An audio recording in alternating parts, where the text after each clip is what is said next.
And we are live and on the air. Welcome, Risk Raider fans, Red Raider fans, Guns up. not Kansas State fans. No, we like them today. And, you know, anybody else that's watching, we're glad to have you. And we've got our good friend AJ on this morning from CAA. We're really fired up. It's the first of our CAA series. And we're going to talk about aggregators, aren't we, Jeff? Oh, we're going to, man. Welcome, everybody, to Risk Raiders. We're glad to have you here for our this is our 3,000th episode, Brent. Did you know that? We've been doing this for 3,000. We didn't publish all of them, but with the last few, go back and watch. But this is a big anniversary for us, and we're glad you joined us on this special edition of Risk Raiders. I'm Jeff Shropshire. That's my buddy, Brent Borgstedt. We have AJ Lovitt over there. I don't know if you're over there, over here. You're over there for me. But anyway, he's joined us today on Risk Raiders. I would do a disclaimer, but we're not talking about insurance. But you know that if we accidentally do, don't call Brent and I on that, because we're podcasters today. So we're not your insurance agent. We're not going to give you any professional advice. We're going to entertain you a little bit. We're going to teach you a little bit, but call a professional. But today is exciting because we do have AJ on. AJ is CEO of Combined Agents of America, an aggregator for the insurance agency world, which we're going to talk about what that is. Brent and I, our agencies are members of it. We're going to get a little bit into what Combined Agents is, who it is, what it is, why you need to know about Combined Agents of America. And this is exciting. AJ, thanks for being here today. We're really glad to have you. Yeah, very excited. Well, hey, thanks for having me, guys. I mean, I came really close to busting out the sombrero and tortillas this morning just to feel like, we're at the stadium in Texas Tech today.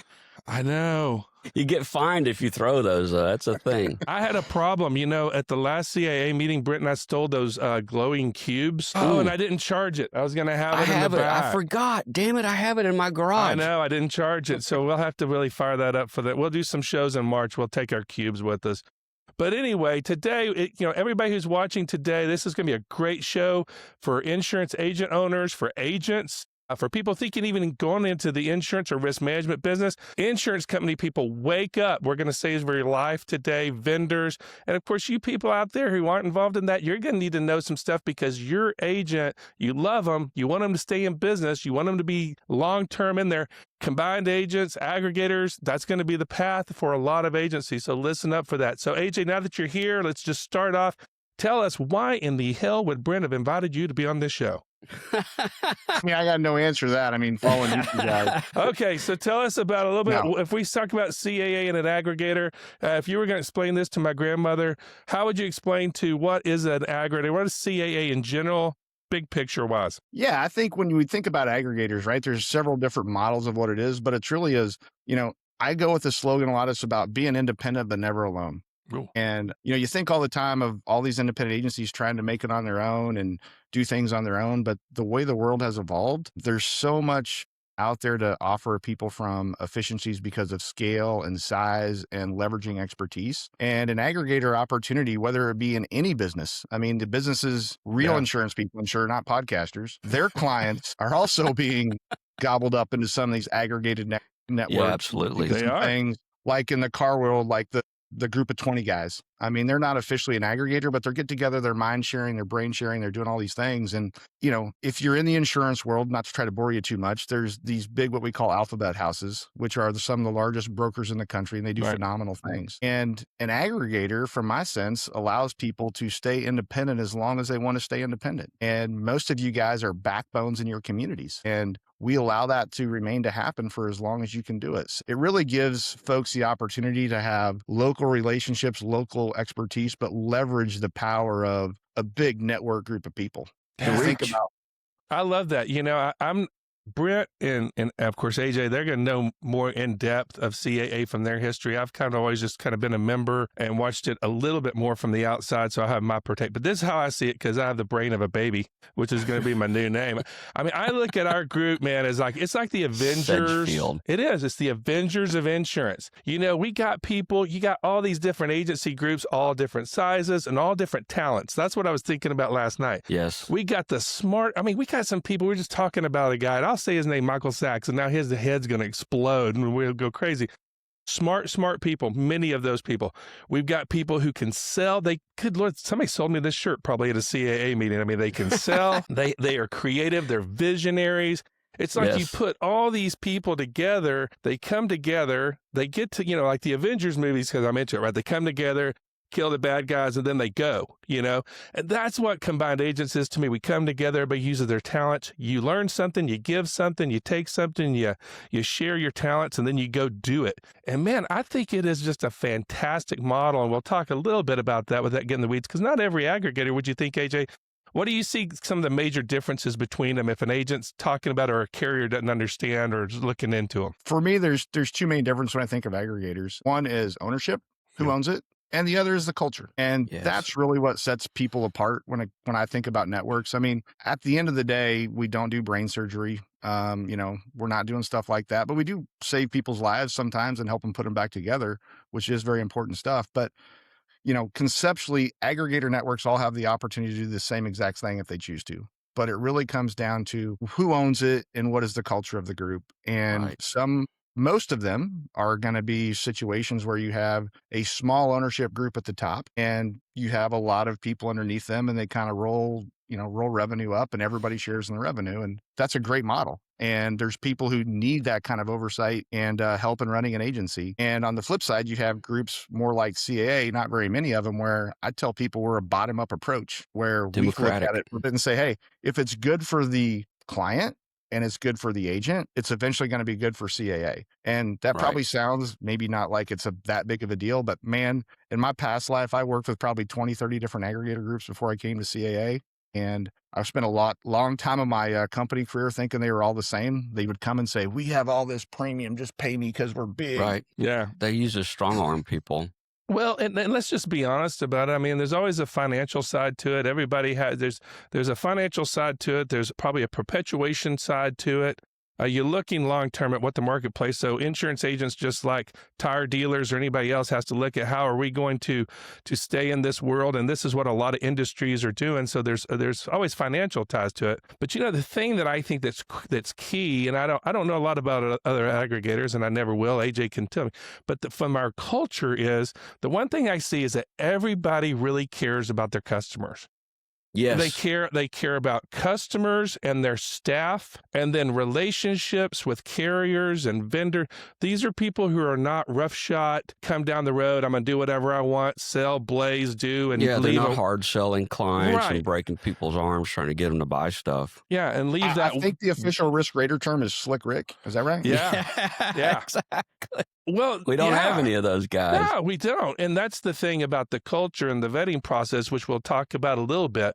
But I think that that's what makes it so successful. And that's what's the kind of that intangible thing that you can put a group of people together, but that doesn't make you successful, right? So what's some of them? What would you say would be some of the key characteristics if an agent's out there, or to remind our CAA partners, what are kind of the key cultural things that we kind of pivot on that you see as a big picture? Because you work with everybody. We've gotten so big, I don't really know everybody as much as I used to. Not like we used to. But what do you see it as if you were going to say maybe 3 big characteristics of CAA members? I think some of the big characteristics are, one, we have people who care.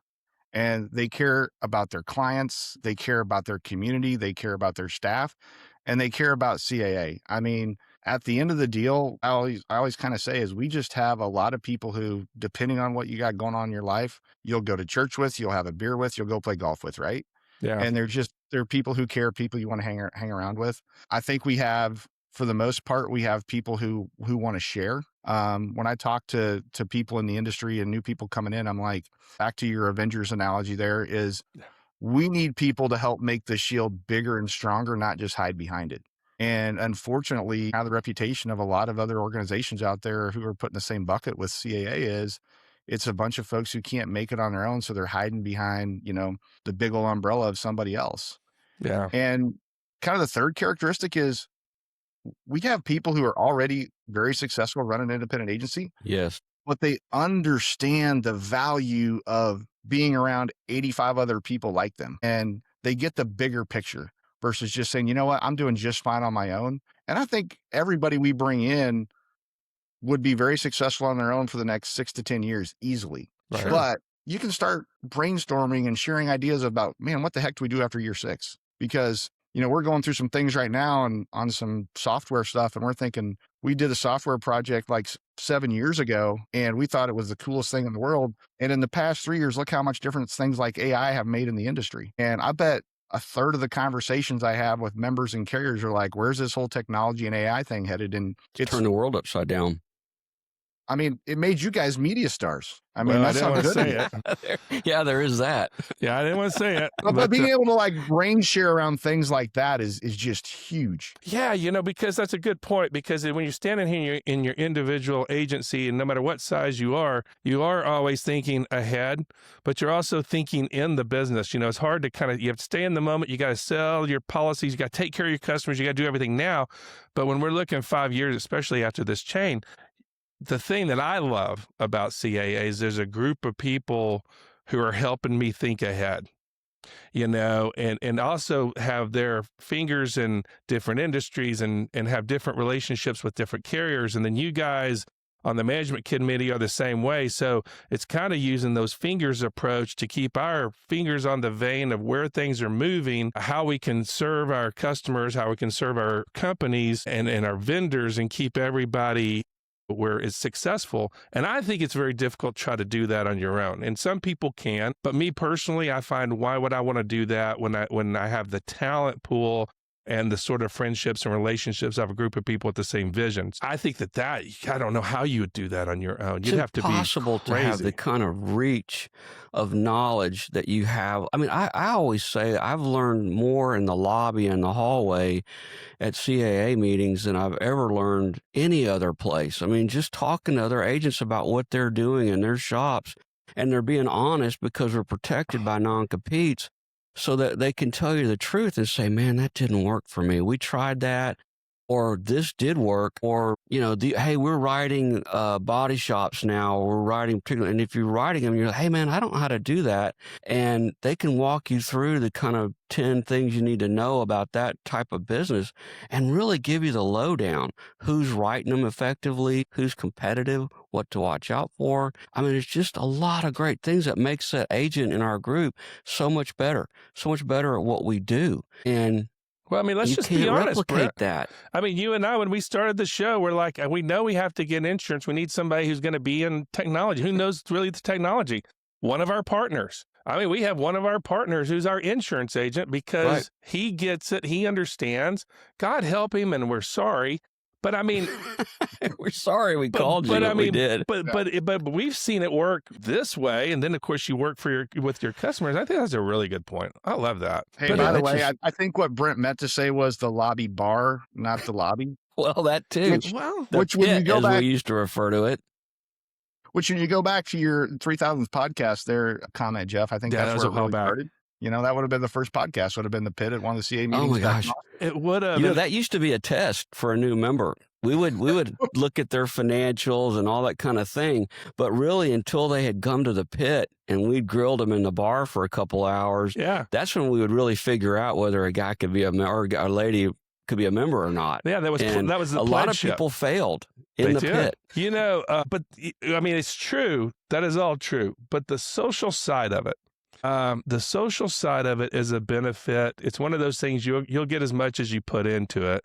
But as an independent business of any kind, you feel alone a lot of the time. You feel out there alone, like you can't talk about things, you can't share things. You have your family, you have your partners, or you have your employees, but sometimes as owners and things like that, there's just things you need to talk about, things you want to run by somebody. I mean, how many times would I just vent? I have run the dumbest things by Brent where he's like, oh no, just or no. I was like, hey, that's a great idea, and we're both wrong. Yeah.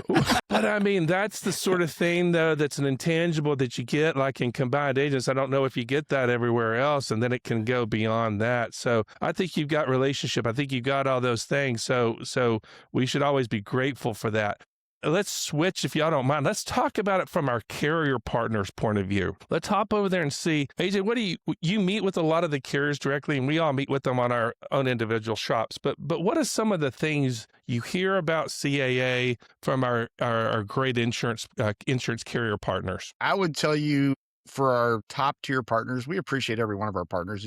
Sometimes Yeah. you're just in a different stage of relationship with different people in life, but for our top people who get it, it's the culture thing. And they're like, you guys go recruit the best of the best. And also you guys have a shared interest in making sure we're successful. I know I speak in a lot of cliches and people get tired of hearing me talk, but I know I've stood in front of our group several times, and they want to go down this path of saying, man, we need to get so-and-so to pay us a bunch more money or write all this business for us. And I'm like, guys, we have to figure out how to support the folks who are successful because they're the ones that can invest back in us. And when we have the culture and idea to be able to go to carriers and say, hey, what's most important to you? Because we have all these different levers we can pull on our side and we'll help you be successful because if you're successful, you'll help us be successful. So the culture is a big part of it. Who we bring in is a big part of it. We are a very data-driven organization. One of our new terms we like to use around the CAA office is, using data to drive more dollars. And that's huge. When I think one of the biggest advancements we've made at CAA from when it was in its beginnings and even probably from 8 years ago when I got here to today is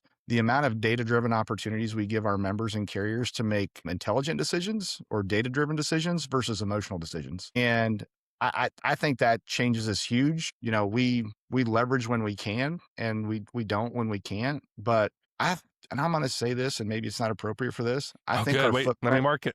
Go ahead. I think our footprint of being in the Midwest is just good quality people and nice people. Amen. I agree with that 100%. That's nothing against anybody. I mean, you're gonna, your culture is where you live, but there's a reason after 1990, from 1997 to today, we're coming up on 30 years next year, if you can believe that. Oh, wow. That we only have 82 members because it's all about who you bring in. Yeah, we're very selective. And I think the other thing, and I'll kind of pitch this back to Brent a little bit, is the evolution that has changed at CAA from being a member-led cluster organization to where we are today with a small but mighty staff. Carrier partners just know, like, you have people pushing initiatives so we can all be successful, where before that was kind of hard. So Brent, I would love to hear your perspective on that, being the most tenured gentleman on the podcast today. It's funny because when we first joined, I think, Jeff, funny thing is, Shropshire and GBS joined back to back, I think, but we were like the first 8 or 10 or 12 members. I don't exactly remember what we were, but we were very soon. And we were the first ones they brought in outside of the I-35 corridor because they were always afraid of the weather. They thought that was the magic place for weather, which has been funny because it hasn't been in the last 10 years. But when we first got in, we had to do everything. And I mean, everything. We didn't have any staff.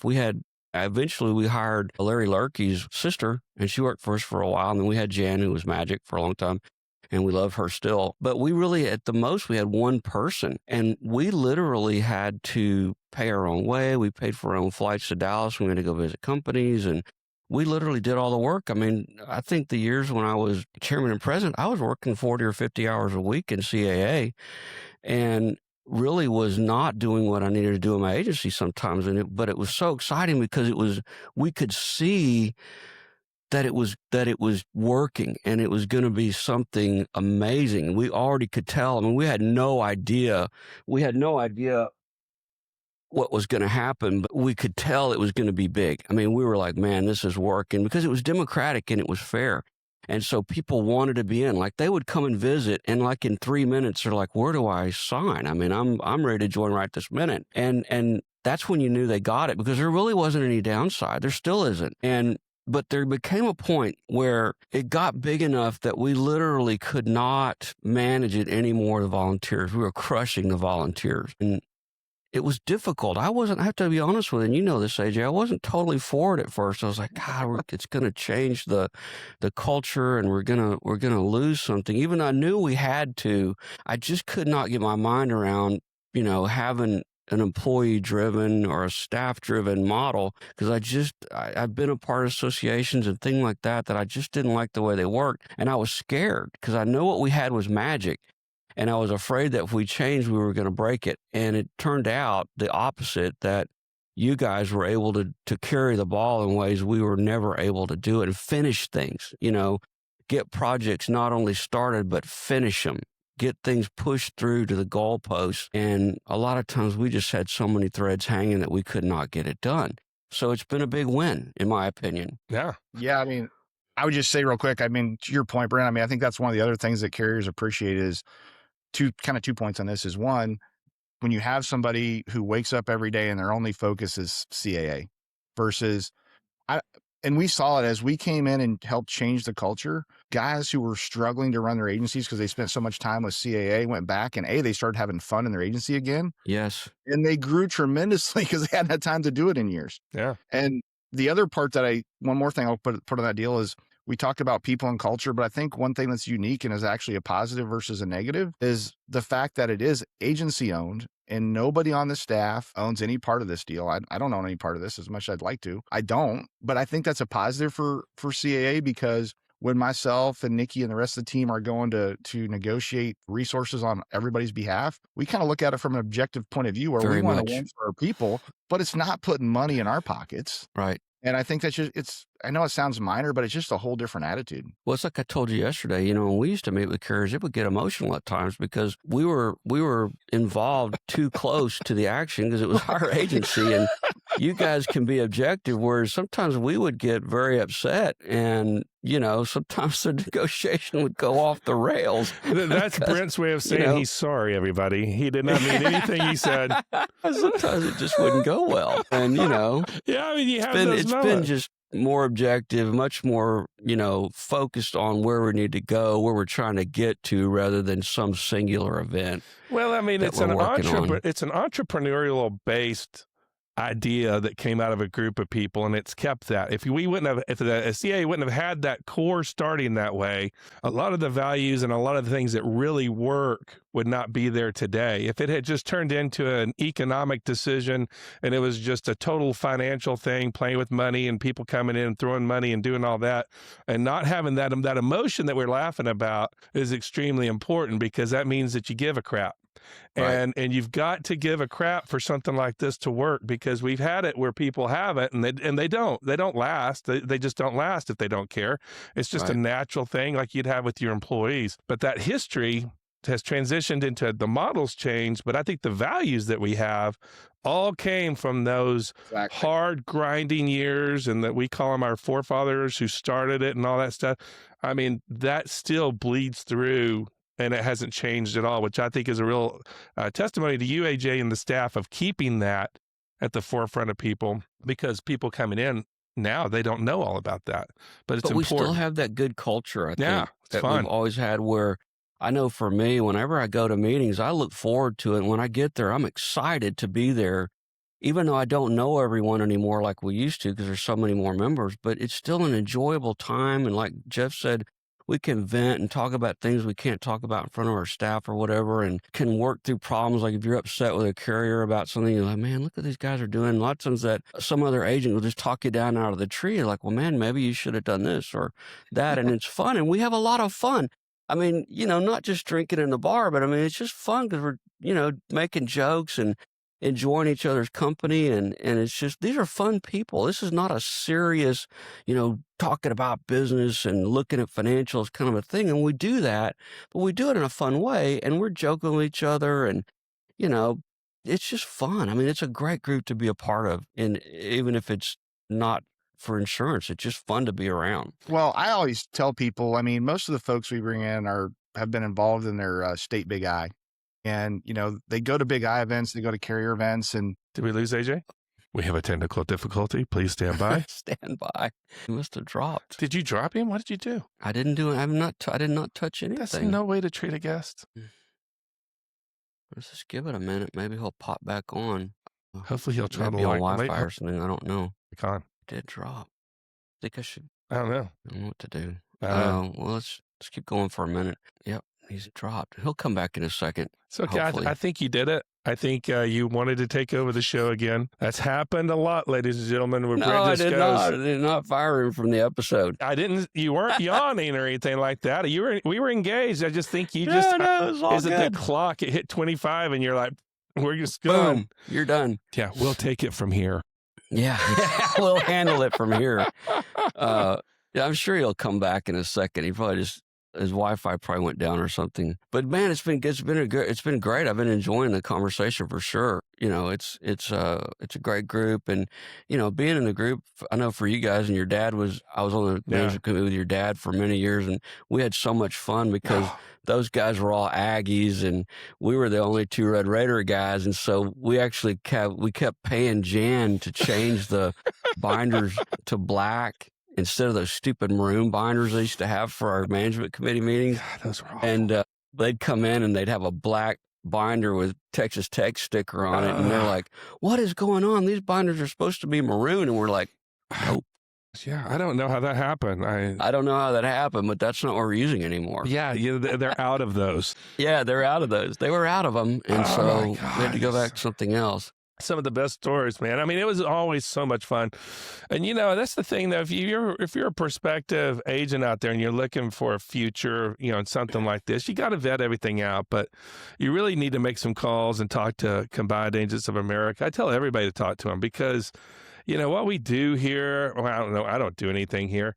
I'm just a partner who really gets to reap the benefits of a lot of good people. And occasionally I'll throw in a 2 cents here and there, but honestly, it's a great group of people, and it's really about those that are culture driven. I'd say it's culture driven. And we help each other so much. I mean, I can't tell you how often I call other people in the group, or somebody calls me and they're like, "Hey, I'm thinking about doing this," or, it's probably more me calling other people than people calling me, as you can imagine. But if somebody called me, I know they're going, there's no one else. They're really grabbing for straws at that point, right? Yeah, and see, like, you're a B, so you're Borg, so you're always at the top of the list. I'm like 3 pages over on the directory. There's no reason to call. I'm up here on the mountain, West Texas. What does a yokel like me know? It's true. I don't know anything about it. I'm a podcaster. What can I tell you? We don't know anything. But they do, and that's the sharing of information. And I think our carrier partners, I think the relationships and the openness that we get to have with our carriers, our vendors, man, we didn't really talk about our vendors. Yeah, we didn't talk about vendors, but we should. But the vendors are great partners to us, and they come in and really, I've learned so much about the sorts of tools. Not only we'll probably get into it a little bit more, Nikki, next week on some of the tools, but the tools they bring in. There's some internal tools that they have. We'll let Nikki talk about that. But then they've really done a great job of finding these vendors who really can bring things to us to make us better for our customers. That's what I like about it. It's always something that's good for your agency, but it always turns out to be stuff that's better for our customers. Well, and with the vendors, I'm always scared to get one of those guys that come to my office because they won't let go of your arm, right? They're going to try to get you to buy the thing. But being that we can do it at the trade show and talk to them one-on-one, I can look at what they're doing without having to have a sales guy in my face and then nagging me afterwards. I can decide, here he is back in here. I can decide whether it's something I want to do or not. And I get the chance to kind of preview it, and it's a better situation. Hey, bud. Hey, sorry about that. No, it's okay. We were talking about... Yeah, we were talking about you while you were gone. It was all good, though, as far as you know. Everything's okay. You'll be fine. Just update your LinkedIn. Anyway. Exactly. That's the new thing you do to people when you walk in and go, "How are things going?" "Yeah, I was checking has your LinkedIn been updated?" "I think you should." What we were talking about, we were talking a little bit about the companies. We kind of transitioned AJ back over to, we were talking about the vendors. We're not talking about, we're going to let Nikki kind of give us kind of the internal stuff that's available to us. I think that's going to be up her wheelhouse. But we were talking about that y'all have brought to us, because it's hard to do this on your own. You kind of vet it, you kind of get us, but these third parties who come in, we were talking about the trade show, how we bring these people in who help us provide better services within our office, but ultimately everything y'all bring is transitions into helping our customers. Yeah. And why don't you speak a little bit to some of our vendors and if people who should be doing business or contacting and working with you guys? You probably have your hands full with a lot of them, but what are y'all looking for with vendors? I mean, man, it's really tough. And we kind of talked about this a little bit all the time, but in our kind of prep yesterday. I mean, there's so many advances in technology. It seems like you get a new vendor every day. And actually we can talk about one of our buddies we call Q. I was at a seminar with Q a couple weeks ago, and he's like, "Man, I just signed up with this AI firm, and all these agencies, this seminar we're talking about, this brand new one that has all the bells and whistles." And he was like, "Bleep, He goes, I just signed a contract yesterday at this other one. Yeah. Oh, damn it. It's a 3-year deal. Don't worry about it. It'll go fast. But it's tough. And I think this goes back to the power of the group, right? Is we try to get a sense of where the majority of folks need help. And then we can say, okay, let's go find a solution for that. And going back to the scale part of it is we can hopefully go negotiate some preferred terms, which helps you reinvest back in your agency with your money, which helps your customers, which helps everybody, helps the community. And but it's really just trying to find things like what I always look at it this way. I don't want to help you replace people. I want to help you make your people more efficient. Yes, And, make them better. Help Andy, account manager, or Sally, CSR, help them do their job better and more effectively so they can spend more time doing what they're good at and what they enjoy doing. And I think, to me, that's the secrets of vendors. And I don't want to make this an open call because I'll get about 45 emails in 60 seconds after somebody hears this is, if you have a product that can help enhance the workflow and experience of the experience of a customer or the experience of an agency, yeah, you should talk to us, because it may or not be the right one for us, but we want to listen and find out what it is. Because with the advent of technology, I mean, there's so many non-revenue generating tasks that AI is going to be able to help you do. And I think I'm hoping it can take some of the grind away. That's what I think our account managers struggle with. It's just a lot of the work they do is really hard, just grunt work, grind work that just wears them out. And I really wish we could find tools that would make their lives easier in that way, because they could be a lot better at what they're doing if they didn't have to do that crap. You should get your people computers. It makes it a whole lot easier. No. Invest in your team. With that big chief tablet, number 2 pencil, the bigger round ones, that's what you want, baby. Yeah, you and your new fax It's harder machine. to have a cyber breach if you don't have technology. That's When true. it's in If you're paper not files, connected to the it's a internet. cyber threat. Well, that's true. And I think that's the kind of philosophy of all the partners is, you're not looking at we're not trying to turn our agencies into one person with all this technology behind. We're trying to enhance to where we have our people being able to serve our customers faster, more personable, timely. And so any tool that comes in and helps you take the time from doing those arduous things and puts you in front of helping people, which I think is really what everybody's interested in, not having the robot talk to people. If you want that crap's available already. You can go to 1-800 waste your time. That's fine. That's already there. You don't need to model that. You should sell your agency to one of those things. But most of them who've built something want something to last, and you guys are helping us find these tools that alleviate some of these pressures from us to where we can do what we know we're really good at, and that's taking care of customers. Well, I mean, in the world of risk management. Just think about this. If you have an awesome person on your team, whether it be account manager, CSR, whatever you do, and they're uncomfortable communicating, especially through email. Now you can go into whatever AI platform you subscribe to and say, hey, type me an email that explains a rate increase because they had an auto loss with a youthful driver, and give an example. And it does it for them. Yeah. And again, you still need the person to communicate it, but it makes it more effective, more efficient. And I think, not to get off on too much of a soapbox, but everybody who thinks, AI bots are going to take over the insurance agency, I don't see it. I think if anything, it's going to maybe create more opportunities, because again, you're going to get rid of, like you said, the arduous stuff and get to do the important stuff. One other plug I'd say on the vendor thing that's CA specific is our model compared to some other folks is we go vet vendors and try to negotiate a preferred subscription plan for our members, but then it's up to you what you want to do. We don't say, hey, we're buying this and everybody has to use it and you're all going to pay X never do that. But it's, again, we want to give you guys choices. I think the nice thing about too is, like, if I'm looking at a new piece of software or something a vendor's offering, I can call somebody else in the group that's using it. And I can say, hey, what's your experience? I tell you, who's helped me a lot is Heather Wessels. She's very good at breaking down how these products work and what is good and what is bad about them. And just telling you straight up, well, we got this out of it. This did not work, but this was very effective. We like this part of the tool. And then I go into it with a better understanding of what I'm going to get instead of what the sales guy tells you, which, they're trying to sell you the product. I get it. I mean, we're all salespeople here too. So you're an insurance agent. What are you doing? No, I'm not criticizing salespeople because I am You have one. a no solicitors on your sign on your door, don't you? Right. I think I actually do. But it's just good because you can check in with somebody and say, hey, is this thing working for you? No, yes or no or whatever, tell you what's going on with it. But that really gets back to the power of the group. You've got so many people that you can call on to get real relevant information. And that's I key. mean, it's great. Like I said, we have all stages. We have early adopters and never adopters and everybody in between. But when you figure out who those early adopters are, Brian Hutcherson, you can always call and say, hey, have you talked to these guys and what do you like about them? What do you not like about them? And that's, again, just another power of having a group of people that you're partners with that you don't compete with. Yeah. Right.